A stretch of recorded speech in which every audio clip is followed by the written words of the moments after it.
Hey guys, welcome back to Susan Shares. Hello. Got Kelly I'm back again. Oh, I just love it when we get to have a chance to do it together, don't you? Yes. It's great. Today we're going to talk about something that is very prevalent always. You know, we've talked about anxiety several different times, and today we're going to touch on comparison. And isn't that prevalent? And especially in your world, Kelly. You're on social media so much. Is it true that you hear about comparison all the time? Yeah, for sure. What's a central theme of comparison? I think, I think everybody kind of compares themselves to what they see on Instagram and what people are doing that they're not doing. And then what stems from that is a lot of anxiety and also depression, I think. Because, you know, I don't have what everybody else has. I'm not achieving what everybody else is achieving. Their life is perfect. Mine's not. And so you see that a lot all the time. That is very congruent to what goes on in session work. And, you know, in my office that I see too is a lot of anxiety that stems from that. And something that I was going to bring up that rings true. And Steve and I used to have a pastor in Little Rock years and years ago. His name was W.O. Vault. He's not here anymore. He's with Jesus, actually. But he used to say this phrase. He used to say, sin is never the issue. Christ is always the issue. And how that relates to comparison to me, and I always try to, and this is a piece of comparison that I've not really talked about when I do talk about comparison, but I think it relates so well, is we tend to, when we compare, is like you were talking about comparing to other people, we usually make the focus other people, don't we? Like when you see that all the time in social media, people are comparing themselves to somebody else. So we make the focus others, or we make the focus about us while we're not what they are, or we want to be, you know. So we make the focus other people are about us, and we take the focus off of Jesus, off of Christ. So like W.O. was saying, that sin's not the issue. Christ always needs to be the issue. Just talk about Him. Make the focus Him.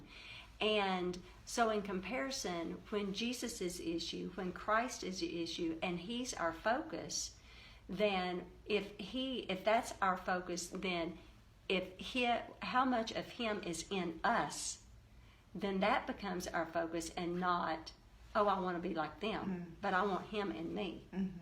Does that make sense? Yeah. You're not worried about everybody else if you're focusing on Christ. That's right. So I like that, you know, parallel, and in a way, I'm gonna use kind of a different kind of way to use comparison in a really good way. Comparing sin is not the issue, but Christ is, to use it to compare that to comparison that way, that Christ is the issue and not me or not somebody else, but Christ in me. That makes sense? Which is a perfect segue into what? Well, our conference we're going to have. That's exactly right. And, you know, our Enneagram conference. And it would be because we're trying to figure out who we are. All of us are. You know, Kelly is, I am, everyone. And in a more clear, precise way as far as identity. And so that's what the Enneagram conference about, Enneagram, relationship, and the gospel. Who Jesus is in us, and how we can relate that with other people and not compare in a negative way. Right. And so, and some people have already questioned, you know, I don't really know what my number is. And if you don't have time to read a book, you might want to get online and look at the EnneagramInstitute.com and look at all the numbers that might be helpful to you. But we've got some people that have already gotten on our website, tangibletruthministries.com, and gotten their tickets. That's awesome. So we hope that you will join them in that, and we look forward to that.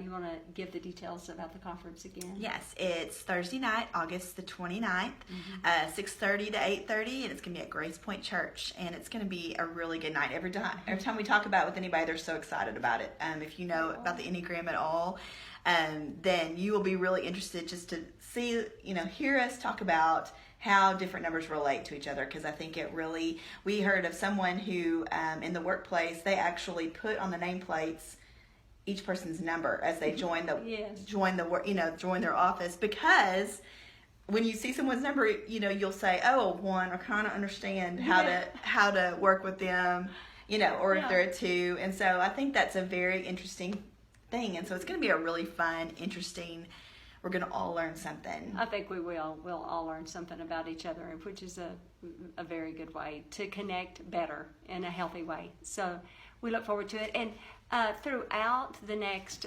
couple of months, well, it's more like 6 more weeks, but we'll be sharing specifically who will be on the stage and who's going to represent each number. We're going to have a lot on the stage. We're going to have 2 per number, male and female per number. So it will be an exciting night. So we look forward to having you there. And I hope this insight a little bit that we shared with comparison also helps. And so spending some time with Jesus, asking him about that. So thank you, Kelly, for joining us again on Susan Shares. And y'all have a great week. We love you. Bye-bye.